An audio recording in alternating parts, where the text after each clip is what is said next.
It's Dr. Charles, aka CoachMD. In my over 30 years of medical practice, I've made it my goal to help you create strong minds, healthy bodies, and unshakable spirits. What I want to talk to you today about is what's very, very current, and these are the weight loss drugs. And are weight loss drugs America's solution? It's honestly, it's not getting to be that controversial because so many doctors are using it and so many studies now, researchers jumping on the bandwagon and pumping out studies showing that these drugs will prevent heart attacks and help you live longer. And of course, we've seen this millions of times before with medications when they seem to drive up demand. We start having doctors, researchers get tons of grants to help them publish papers supporting, the greatness of these medications. So let's take a look at this opinion article, which I will put the link in the video on YouTube.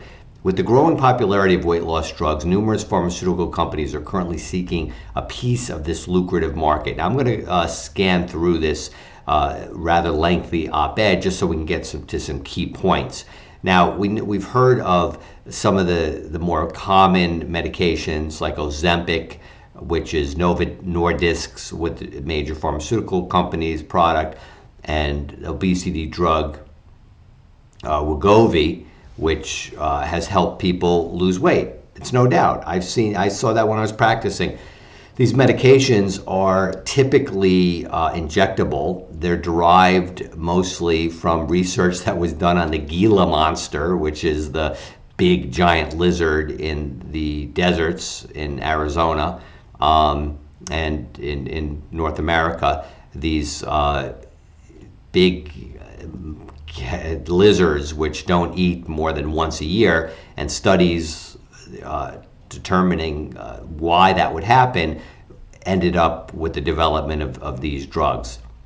And we know that obesity is a complex issue, more than simply consuming too many calories relative to energy expended. There are also often hormonal issues. Just talk to any woman who goes through menopause and they'll tell you that somehow they start gaining weight even though they maintain the exact same amount of calories that they took in prior to menopause. So there is some hormonal issue, but that is overstated. It's kind of similar to when someone quits smoking. They often will gain 10 pounds, 7 to 10 pounds. That's the even if everything stay the same. It's just the way the body has adjusted to it. However, most people gain much more due to other issues. So it's obviously multifactorial. It's not only hormonal. This drug deals with a hormonal,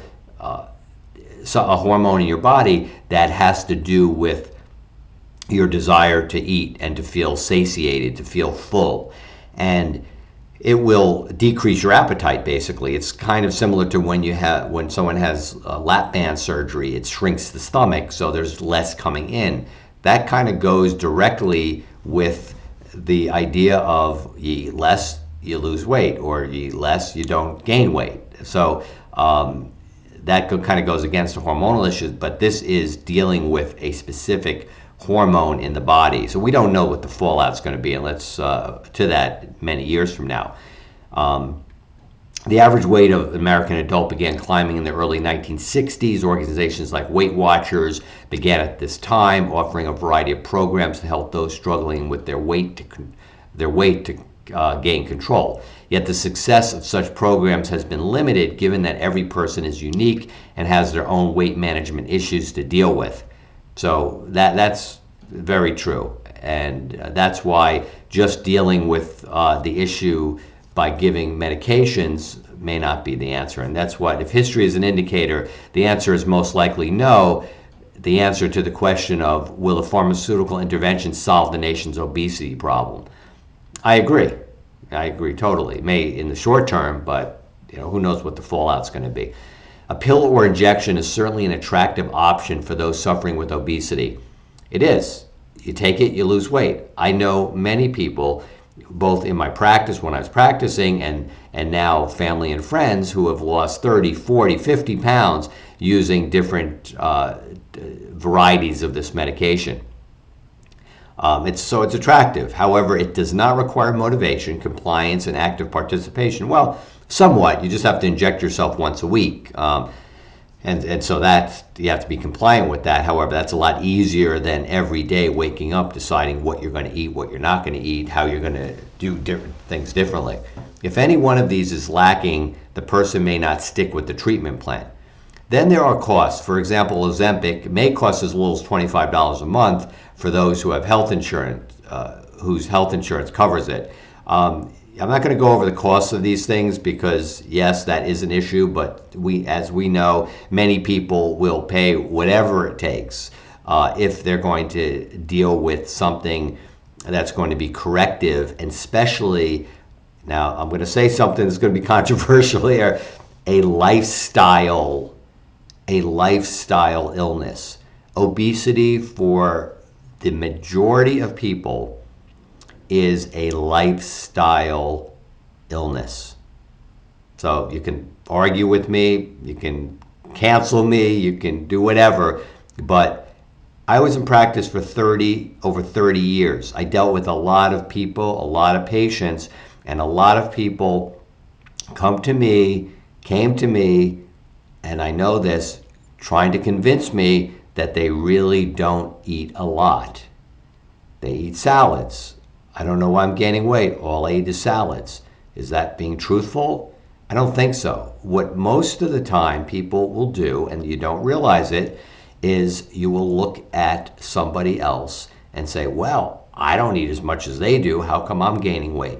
Well, that's where it comes individual. If you look at somebody who is consuming 7,000 calories a day, and you're only consuming 5,000 calories a day, yeah, you're being truthful that you don't eat as much as that person, but that amount is too much for you. So this is a treatment for the majority of choices and a lifestyle illness. Now, from the perspective of pharmaceutical companies, any product that requires daily, weekly, or monthly maintenance is a cash cow for them, such as the statin market, which has grown to become a multi-billion-dollar industry.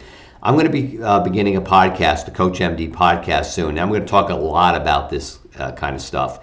And when the pharmaceutical companies, and I'm not anti-pharmaceutical, okay, I'm just common sense, and I know in business, if you see that there is a captive audience, a captive market, a demand, you're going to create products that suit that demand. And when there are lifestyle issues that people have difficulty controlling, create a product that's going to put a kibosh on that and that's going to be very popular. Then there are risks associated with this. Oh, and also, just another thing is, and then pump out studies and induce fear, saying that these will decrease your risk of a heart attack. So then you could decrease, if you have a fear of a heart attack, taking these medications will decrease it. So that's another incentive, another demand. Then there are the risks associated with side effects. All pharmaceuticals carry with them some type of potential unintended consequences, and weight loss drugs are no exception. Although these appear to be mostly mild, the long-term effect of such products remains unknown. Key point there, long-term. These medications have been associated with gastric malignancies, that means cancers, has been linked to thyroid cancers. Those are the long-term. So we don't know. We don't know if we're going to see a boom of that in 5 to 10 years from now. We don't know. Are you willing to take that risk? Well, I think these medications in the short term may be helpful added in lifestyle modifications and a weight loss program, but you have to keep in mind that they will have long-term side effects. I could almost promise that. I don't want to promise, but if history is any indication, they will. Clinical trials for weight loss drugs have provided impressive results to date, of course, and I'll explain that in a second. Yet their true test will be when millions of people begin to take such products. Will they simply take the treatments without also incorporating lifestyle changes like exercise? Will their choice of foods change? Will they have to stay on these medications forever? And you're going to see a lot of studies. And let's very quickly go over studies. Okay, researchers, they're people. Okay, they are people working for major academic institutions. What's important when you work for a major academic institution? You have to maintain your position, you have to put out research papers. Well, not only, and to keep your position, not only are these researchers people, but they're people with families, they're people with mortgages, they're people with expenses and desires and dreams. So if a pharmaceutical company is going to sponsor your research, and I'm not saying that they're going to pay them to come up with it, but there's fancy ways of doing that. They can donate wings to the research, or they can give you grants or whatever. It's not directly related, but it is kind of the understood nature of the relationship. So you know that there are going to be many, many studies that are going to be promoting and supporting these medications. So clearly weight loss drugs will be a big winner for big pharma. Again, I'm not anti-pharma. There are many medications that have been developed and discovered which have helped humankind greatly.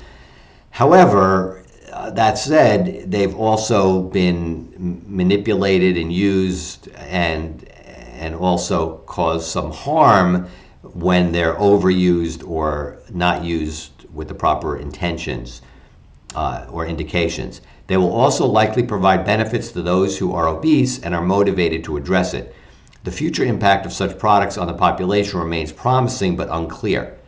Until more is known and more people take the treatments and see results, the full impact of such products will remain shrouded in uncertainty.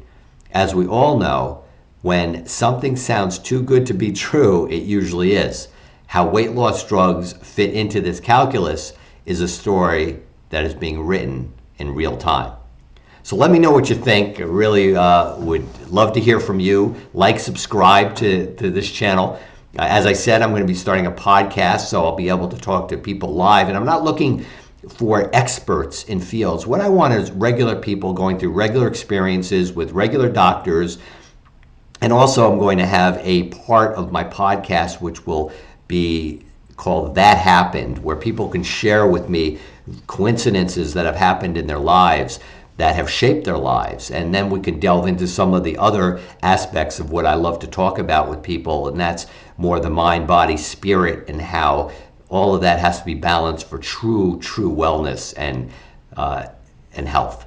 So until next time, I'm Dr. Charles, aka CoachMD, wishing you a strong mind, a healthy body, and an unshakable spirit.